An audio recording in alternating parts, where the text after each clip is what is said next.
Olá pessoal, me chamo Leandro Lopes, professor de Teologia. Hoje nós vamos finalizar aqui esse trabalho, essa matéria, essa disciplina de aconselhamento 1, onde nós temos estudado aqui, lá da unidade 1 até hoje aqui, nessa unidade 6, essa questão do aconselhamento, né? Essa temática, aconselhamento cristão. E hoje nós vamos aqui falar um pouquinho sobre o aconselhamento e a igreja. Aconselhamento e a igreja.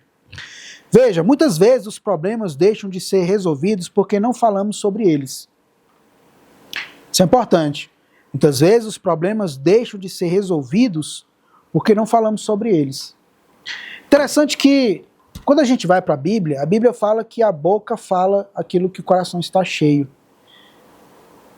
Ou seja, o que nós entendemos disso?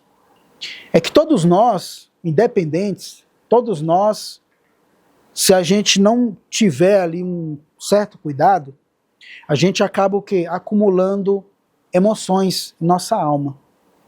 A gente acaba acumulando ali tristezas, ressentimentos, mágoas. Sabe, esses sentimentos que todos nós sabemos que só nos prejudica, só nos causa males. Portanto, a Bíblia diz que a boca fala aquilo que o coração está cheio. Ou seja, todos nós vai chegar um momento onde o coração vai encher, onde vai ali chegar num limite. Por isso que os profissionais da saúde, os profissionais dessa área que trata ali da mente humana, eles sempre aconselham a não reter emoções, não reter ressentimentos, mágoas, para que isso não venha enraizar dentro delas mesmas. Porque esses sentimentos são coisas que acabam ali brotando devido a uma situação ou outra que ocorreu, e ali foi algo que não foi resolvido. Às vezes, por exemplo, quem é casado, às vezes ocorre ali, houve uma discussão, ali uma briga entre marido e mulher, por exemplo, e às vezes é muito comum eles dormirem ali chateados um com o outro sem resolver aquele problema. Imagina a situação. Enquanto o certo seria eles resolver primeiramente aquela situação para assim dormirem em paz. Mas o que muitos fazem é o contrário disso, acabam dormindo chateados um com o outro. Ou seja, eles não resolveram aquela situação ali. Ficou uma coisa pendente. Ficou faltando algo a ser resolvido. Então veja que dentro dessa temática aqui do aconselhamento, dentro de uma perspectiva de igreja, é muito comum isso, onde muitas vezes os problemas eles deixam de ser resolvidos porque a pessoa não fala sobre eles, com as pessoas a quem devemos falar.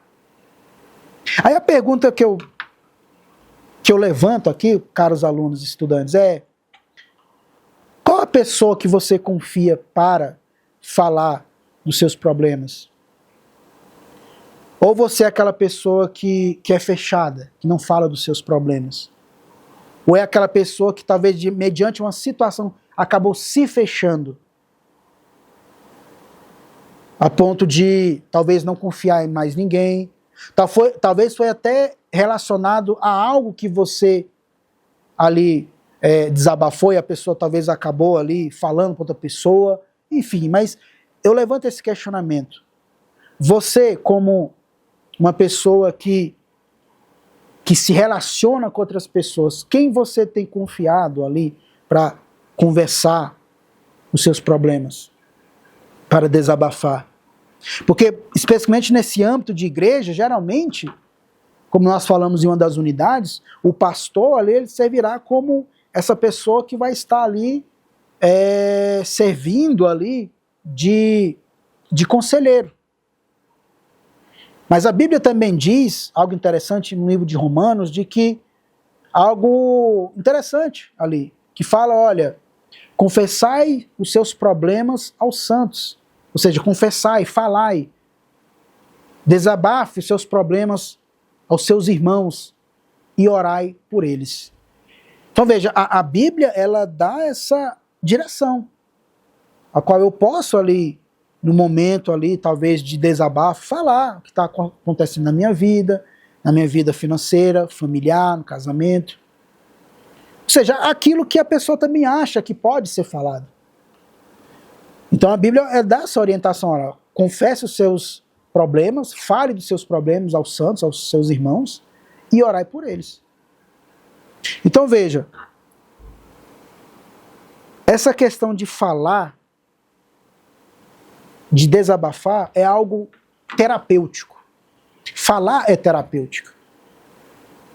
Porque às vezes é através do falar ali é que aquela pessoa vai ser o quê? Curada. Talvez aquela pessoa se fechou diante de uma situação e que é necessário ela voltar a se abrir com outras pessoas. Ou seja, talvez entrou tanto ressentimento, mágoa e outros sentimentos ruins dentro da sua alma que a pessoa ficou uma espécie ali de uma caixinha onde ela entrou dentro daquele mundo dela ali, ao qual ela esqueceu que tem outras pessoas. Mas veja que falar é terapêutico. É um remédio para nossas almas. Então, repito aqui, muitas vezes os problemas deixam de ser resolvidos porque nós não falamos sobre eles. Então fale dos seus problemas, desabafe, se liberte dessas amarguras da vida, se liberte desses ressentimentos, dessas mágoas. Porque falar é terapêutico. Veja, é obrigação da parte ofendida ir até o ofensor, ou seja, aquele que ofendeu. Assim como é do ofensor, ou seja, aquele que ofendeu, a procurar aquele a qual ele ofendeu, quando tiver consciência do que ele fez. Porque a Bíblia diz que aquele que perdoa, dentro desse contexto aqui de igreja, a Bíblia diz que todo aquele que perdoa, Deus lá no céu também perdoa. Mas aquele que não perdoar, também não será perdoado. E é interessante que quando nós perdoamos, eu sei que essa questão de perdão, talvez fica algo assim muito fácil de se falar. Principalmente quando nós não somos quando nós somos os ofendidos.